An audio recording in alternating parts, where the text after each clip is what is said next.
All schools are now required to identify 5 to 10% of their pupils as gifted and talented. These will be the pupils who are the most able or have the potential to be the most able. They will include children from all walks of life and backgrounds.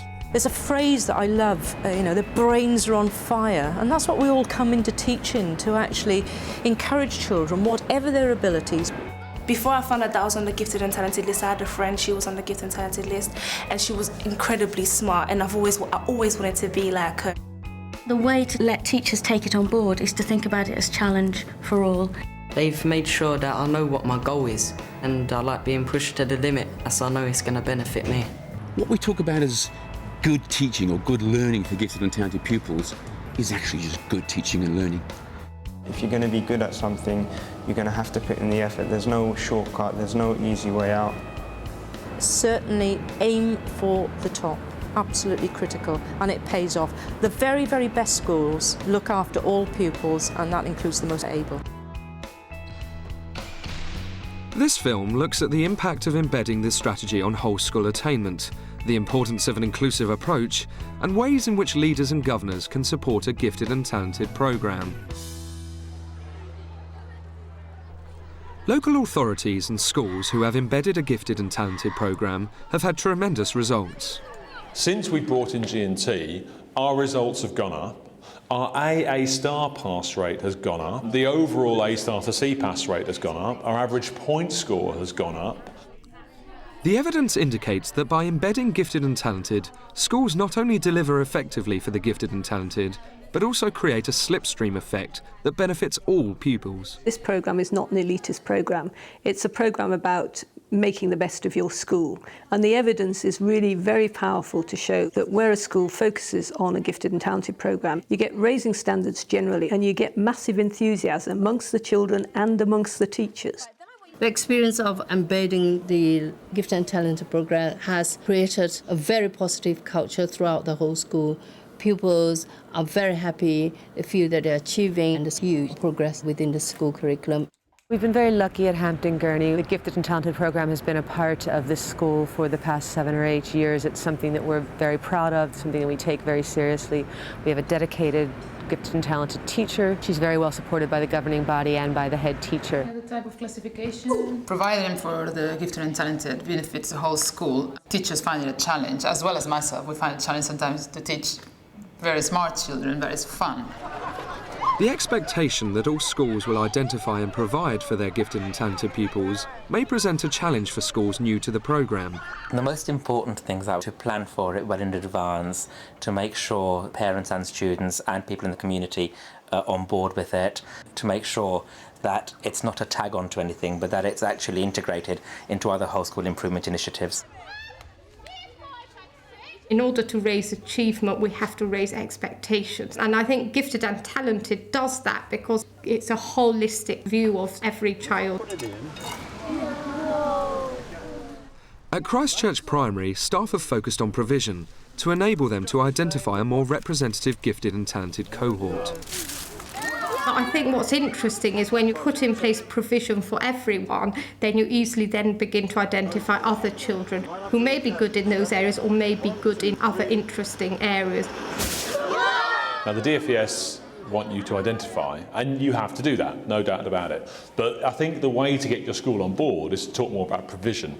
We have done both hand in hand. Well, as soon as we got thinking about a G&T programme is, first of all, what do we provide for G&T already? What do we think we do? Where are the gaps? Where do we need to go? And at the same time, think about who are the G&T students? How do we identify them? Departmentally and whole school. The departments get together and I ask them to nominate the top 10% for every subject. So each department will have their own department policy which helps them work out what's able, what's talented. Then when I come to decide on the whole school G&T cohort, I have next to me how many nominations they've got, what they got for their exam results, and then we decide on the top 10%, and this usually reflects the whole school. Inclusion can be a challenge for schools, but it shouldn't prove a barrier to implementing a gifted and talented programme. We've really had to look at underrepresentation on our cohorts, and we encourage all the coordinators who then send their list back to their departments to actually see that every group has been catered for, that it isn't an exclusive group. Almost all our children speak English as a second language. But I think we've been very careful at making sure that we look at the child's cognitive ability as well as their ability at speaking English.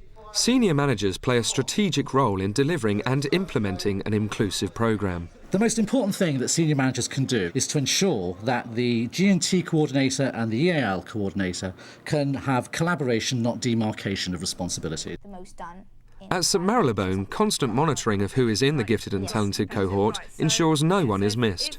Every pupil is monitored through target setting, and then if there's certain pupils that are underachieving, so for example if certain pupils have got fantastic GCSE results but didn't get any teacher nominations, so it's my job to look out for those underachievers as well. The gifted and talented coordinators is the catalyst within the school. They're the person who should be the kind of resident expert who's speaking on behalf of the gifted and talented pupils. So advising others on the kinds of provision that could be made and making sure that it actually happens in practice. The gifted and talented coordinator, I guess, has a really important role in making personalisation real for gifted and talented children. By catering lessons to these more capable children, the children who are achieving at a slightly lower level also benefit from increased attention from their classroom teachers. So children of all abilities have benefited from our programme. At Christchurch Primary, staff have found that independent learning resources, like these ones produced by London Gifted and Talented, not only stretch their gifted and talented pupils, but also help identify other pupils' potential. We were finding children who were perhaps in lower ability groups really grasping concepts and becoming very animated and keeping up with what we would consider to be the higher ability groups. And that's what's very excited about the open-ended tasks.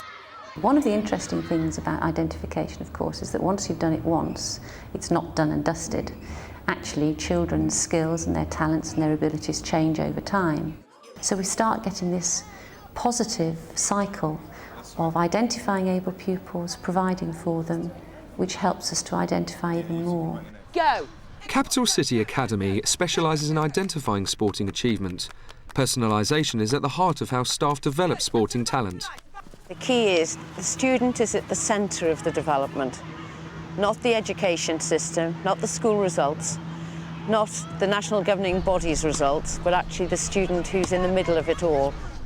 What we're doing with gifted and talented sports people in the school is not an end in itself, although for the young people in it, it's an end in itself. It's actually part of a much bigger strategy about trying to develop the talent in everybody. Leadership sits very well with talent in sport, so develop the leadership potential in everybody, and therefore it is part of an overall approach.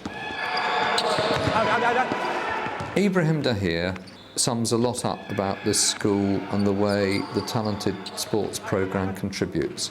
He came as a refugee from West Africa 4 or 5 years ago, was part of the team that won the National League and Cup Championship in England last year, earned the Man of the Tournament award, and now has a scholarship to do sport at Appalachian State University in North Carolina. Therefore, he's got the realistic possibility of entering professional basketball in the US. I could see myself playing in the NBA for 15 years or so. It's better than that because he's a wonderful young man who has also developed as a very fine leader, did huge work for us last year as one of our elite athletes, has cashed that in now in a gap year as a teaching assistant in the academy. I'm working with 2 kids here. They're my priority, but I work with the whole class as a group. So I'm with them in all their lessons. So it really brings out leadership in you. Provision for gifted and talented students at Eastleigh Community School doesn't stop at the school gate. These students regularly participate in events like this one organised by London Gifted and Talented, which focused on bringing gifted and talented pupils together to share in their learning. It gives them an opportunity to look at experiences which are beyond the normal classroom experiences that they have, enables them to work together closely as a group, develop expertise in an area, and then we can extend upon that within the school curriculum. What do you think inspired Charles Darwin to become a scientist? I think it was his love of natural history. He got fascinated by beetles, and the more he looked at beetles, the more questions he had.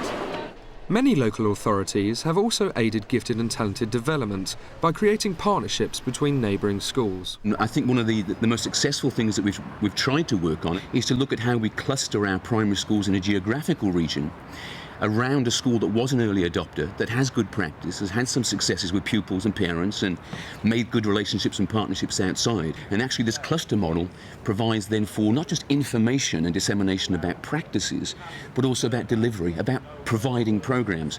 So we can get schools in a cluster to run a maths advanced skills centre, for example. Schools then only have to find a small amount of funding for their proportion of that particular development.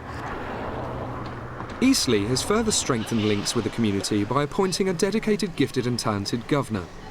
I think governors are key to gifted and talented development. They play a key role in supporting students, getting involved with their day-to-day learning, and also in providing mentoring for them. I think gifted and talented is extremely useful. It really helps motivate students, helps inspire students to healthy competition as well, just to give them something to aim and achieve.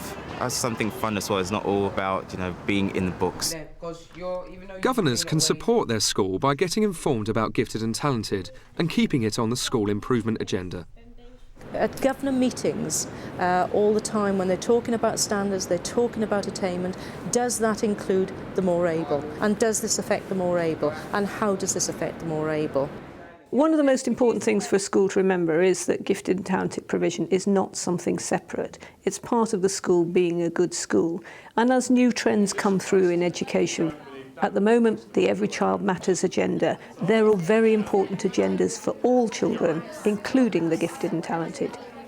If we take, for example, our Key Stage 3 pupils that got an average of 7 or 6.7, in the last 3 years, our value added for those top pupils has been as big as the value added for the weaker pupils. So they're now adding an extra GCSE than perhaps they should have got. They're adding more average points to their average point score than they should have got.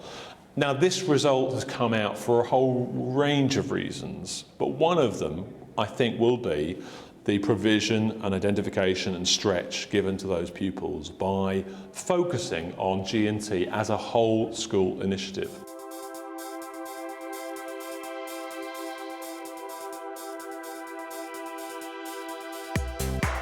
We should be doing G&T. We must do G&T. We need to do G&T. These children are a national resource. I know that I'm working very hard in this and that I should continue to work hard and that I can achieve higher. Has to be a whole school thing, and I think you really want to free teachers up to actually develop their skills and develop the skills of the children. Work hard, and if you've got dreams, try and fulfill them, because that's the only way you're going to get there. I think focusing on G&T has had a significant impact on raising standards of attainment and improving value-added scores.